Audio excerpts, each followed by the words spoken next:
तो यहाँ पर आप देख सकते हैं हमने चैप्टर 2 लिया है, जो कि चैप्टर का नाम है बहुपद। तो बहुपद क्या है? तो पहला बिंदु आप देख सकते हैं, एक बहुपद एक व्यंजक होता है जिसमें एक या एक से अधिक पद होते हैं। मतलब आप यहाँ देख सकते हैं एक बीजीय व्यंजक है जिसमें एक से ज़्यादा पद हैं। तो प्रत्येक पद में एक चर आमतौर पर x होता है जो एक पूर्णांक घात पर उठाया जाता है।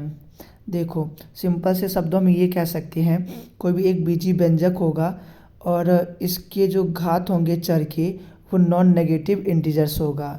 मतलब कि जैसे कि 4x² ले लिया प्लस 2x ले लिया प्लस 5 ले लिया, तो इनके जो x की पावर होगा वो नॉन नेगेटिव इंटीजर्स होना चाहिए। मतलब माइनस में नहीं आना चाहिए, माइनस के अलावा या तो 0 आए, 1 2 3 4 कुछ भी आ चलेगा, लेकिन नेगेटिव नंबर्स नहीं आना चाहिए। अगर नेगेटिव नंबर्स आता है तो वो बहुपद नहीं होगा।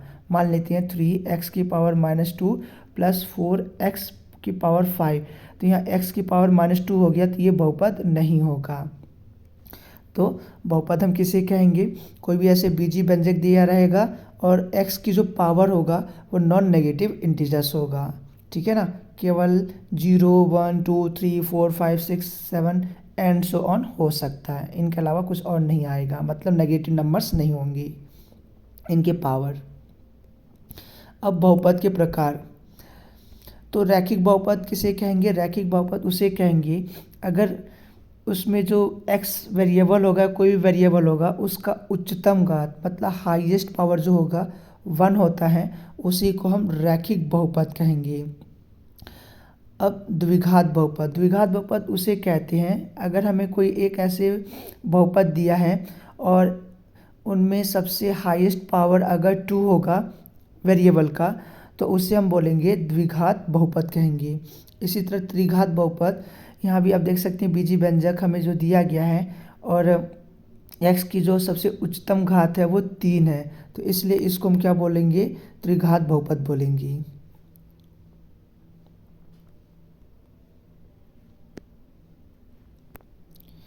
बहुपद के शून्यक, तो बहुपद के शून्यक किसे कहेंगे? मान लेते हैं हमने कोई एक बहुपद लिया p of x equal to 2x - 2, तो यहाँ पे x की वैल्यू क्या रखोगे जो रखने पर p ऑफ x क्या हो जाए? 0 हो जाए। तो मान लेते हैं x इक्वल टू हम 1 लेते हैं, तो ये हो जाएगा p of 1 equal to 2 multiply 1 - 2 equal to 2 - 2, और इसे सॉल्व करोगे तो कितना आ जाएगा? 0 आ जाएगा। तो जब हमने x की वैल्यू 1 लिया और इसमें 1 पुट किया हमने, तो यहाँ पे p ऑफ x की वैल्यू कितना आ गया? 0 आ गया। तो हम कह सकते हैं कि 1 इस बहुपद का एक शून्यक है। ठीक है ना? तो मतलब कोई अगर बहुपद दिया है उसमें x की वैल्यू रखते हो, रखने पर वो p ऑफ x क्या हो जाए? 0 आ जाए, तो हम कहेंगे कि वो उसका शून्यक मतलब कहलाएगा। ठीक है ना? तो इसमें देख लेते हैं क्या दिया है। वह मान जिस पर बहुपद का मान 0 हो जाता है उसे बहुपद का शून्यक कहते हैं। दूसरे शब्दों में, यदि p ऑफ x एक बहुपद है और p of a equal to 0, तो a बहुपद p ऑफ x का एक शून्यक है।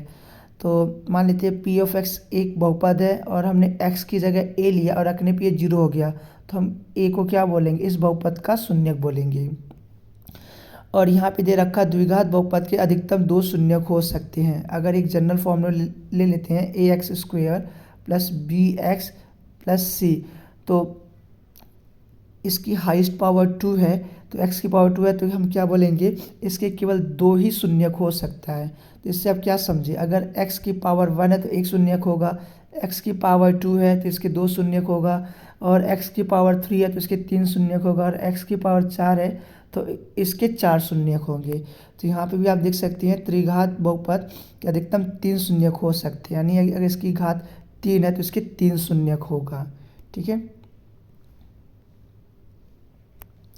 बहुपद के गुणांक, बहुपद में चर के साथ गुणा होने वाली संख्या को गुणांक कहते हैं। उदाहरण, तो यहाँ पे आप देख सकते हैं बहुपद है और इसमें चर के साथ जो संख्या गुणा किया गया वो 3 2 और -5 है, तो ये क्या कहलाएंगे? इसके गुणांक कहलाएंगे।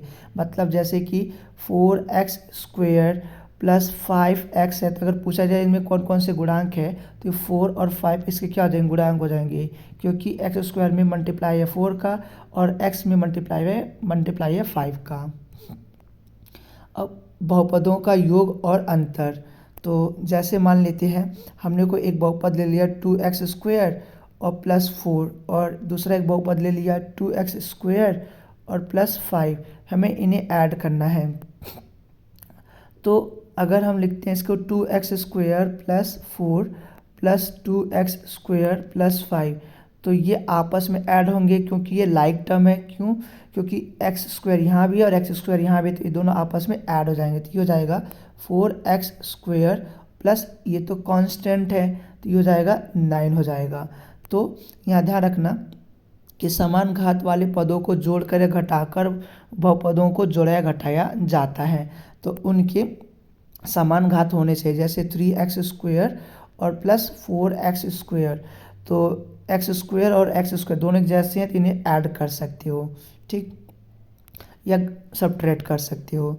अब बहुपदों का गुणन, तो मान लेते हैं हमने दो बहुपद इस तरह से ले लिया 2x प्लस 3 और 4x प्लस 5, तो इस टर्म का मल्टीप्लाई इस टर्म में कर सकते हो और इस टर्म का मल्टीप्लाई इस वाले टर्म में कर सकते हो और इस वाले टर्म का मल्टीप्लाई इस वाले टर्म में कर सकते हो और इस वाले टर्म का मल्टीप्लाई इस वाले टर्म में कर सकते हो। तो प्रत्येक पद को दूसरे बहुपद के प्रत्येक पद से गुणा करके बहुपदों को गुणा किया जाता है।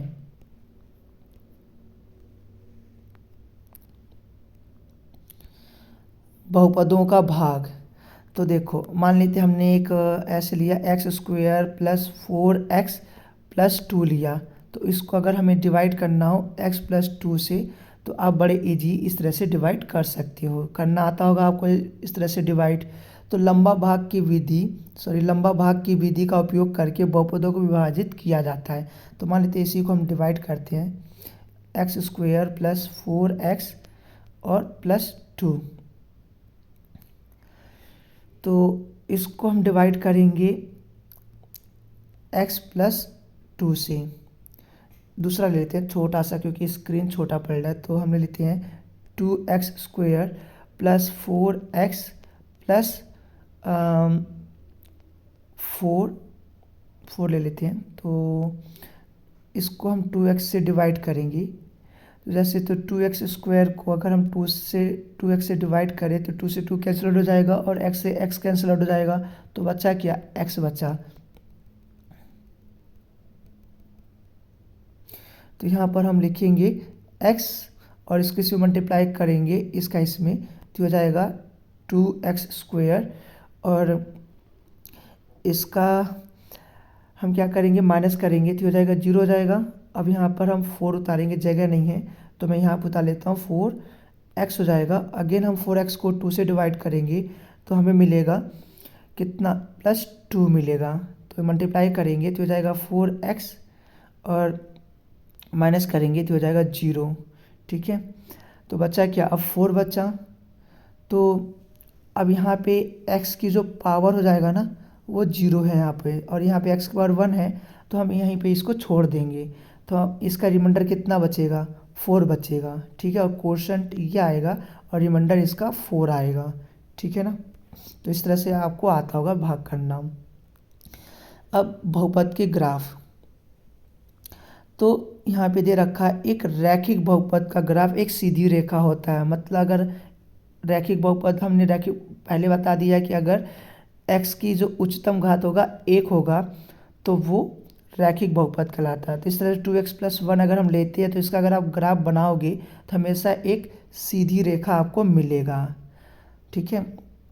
एक द्विघात बहुपद का ग्राफ एक परवलय होता है। तो हमें पता है द्विघात बहुपद किसे कहते हैं, जिसका उच्चतम घात क्या होता है, 2 होता है। जैसे 2x² प्लस 4x प्लस 5 है, तो अगर मान लेते हैं इसका आप ग्राफ बनाओगे तो कुछ मान लेते हैं इस तरह से आएगा, ऐसे एग्जैक्ट नहीं है पर ये यू शेप में आता है, इसे परवलय कहते हैं। तो एक द्विघात बहुपद का ग्राफ एक परवलय होता है।